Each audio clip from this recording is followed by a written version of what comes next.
कहकर राधा रानी का वर्णन किया। कहते हैं कि जब विहार करने की इच्छा हुई परमात्मा की, तो राधा रानी का भगवान ने सर्वप्रथम स्मरण किया उस महाराज के लिए कि राधिके पहले तुम पधारो, मैं सबसे पहले तुम्हारे साथ देखा।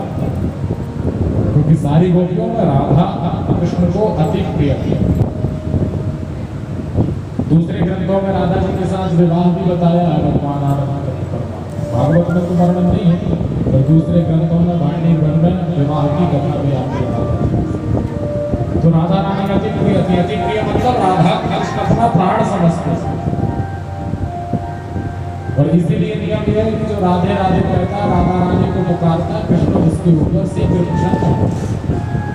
वृंदावन में जब आओ जाओगे ना, तो कोई यदि उन्हें डांटेगा भी तो वो राधे राधे कह के डांटेगा। रिक्शा वाले आ रहे और तुम यदि सामने आ गए, तुम्हें दूर करना है, तो ये नहीं कि भैया दूर हो गया कुछ भी, राधे राधे, और जैसे राधे राधे कहा तो वो अपने आप दूर हो। इतनी महिमा राधे राधे। तो सबसे पहले परमानंद आनंद कंद ने जब बंसी बजाई और बंसी की तान छेड़ी, तो परमानंद रोज जैसी बंसी बजाते थे, आज उससे कुछ अलग बंसी का नाद किया। और जब प्यारी सी बंसी बजाई, गोपियों की याद आई, गोपियों को बुलाने के लिए बंसी का नाद परमात्मा ने किया। गोपियों के कान में जैसी बंसी पड़ी, राधा रानी तो सर्वप्रथम समझ गई कि आज मुझे कन्हैया पुकार रहे हैं। सबसे पहले किशोरी जी का आगमन हुआ।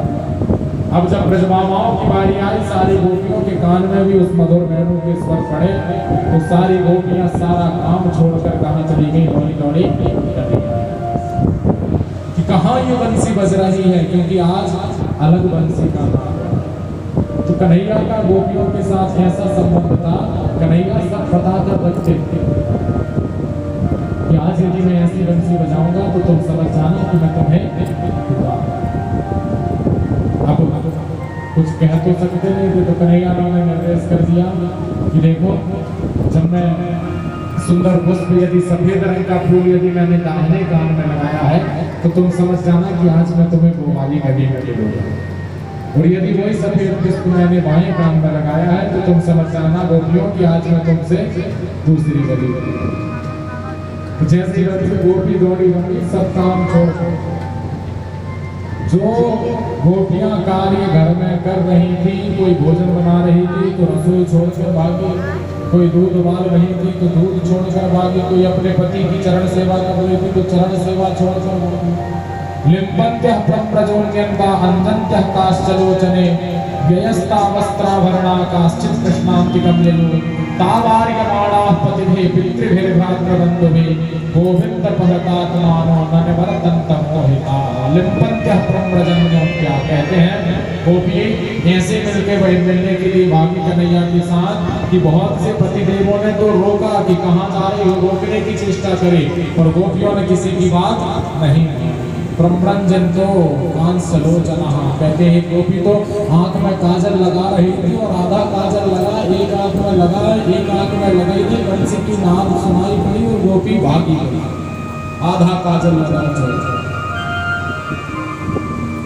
एक आंख में काजल है, एक गोपी फेयर लवली लगा रही थी, फेयर लवली की टिपके रखे, हाथ फेरना भूल गई जैसी बंसी सुनाई थी, और भागी भागी चली गई कन्हैया की बंसी की नाद सुनाई।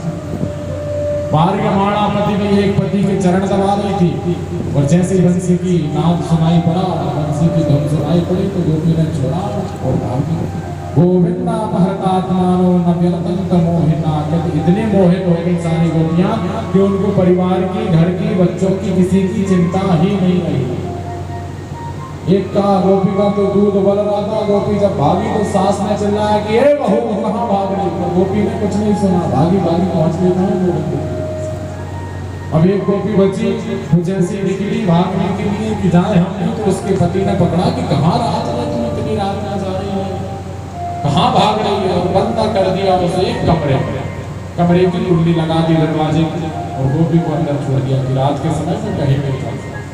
अब जब वो गोपी को अंदर छोड़ दिया ना भैया, तो वो गोपी ने पद्मासन लगाया, और पद्मासन लगाकर मन ही मन कृष्ण का चिंतन करना आरंभ किया कि कन्हैया तुम बंसी बजा रहे हो, सारी गोपियां घर में, इस पतिदेव ने मुझे नहीं जाने दिया, इसलिए मैं यहीं से बैठी बैठी आपका चिंतन करती हूँ।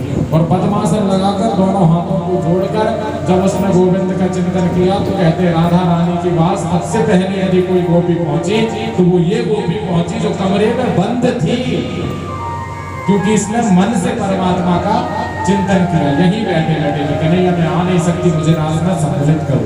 और कन्हैया ने सबसे पहले इसे स्थान दिया कि तू मन से मेरा स्मरण कर रही है।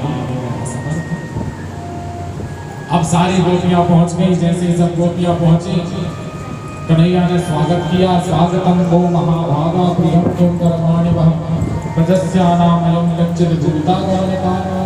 जैसे सारी गोपियां आई, गोपियों ने कहा कहो कन्हैया क्यों बुलाया? तो कन्हैया कहते अरे गोपियों हमने कब बुलाया? कहते कन्हैया तुम्ही ने तो बंसी का नाद किया। तो कन्हैया ने कहा तुम ये कैसे समझी कि मैंने तुम्हें बुलाने के लिए बंसी का नाद किया? अरे मैं तो शरद पूर्णिमा की दिव्य चंद्रमा की छटा को देखकर बंसी का नाद करता। तो सारी गोपियां दुखी हो गई कि कन्हैया ऐसा करते हैं। अब आपने हमको कथा के लिए बुलाया, हम कथा के लिए आ जाए और तुम पूछो कि पंडित जी क्यों आए हो, तो आश्चर्य होगा कि नहीं? यार भैया आपने तो कहा था भागवत कराना, इसलिए तो हम आए। और अब आप ही पूछ रहे कि महाराज क्यों आए? तो गोपियों को बड़ा आश्चर्य, कन्हैया तुम्हें तो हमें बुलाया, तो तुम्हें पूछ रहे कि स्वागतम को महाभागा प्रियम किम कर्माणि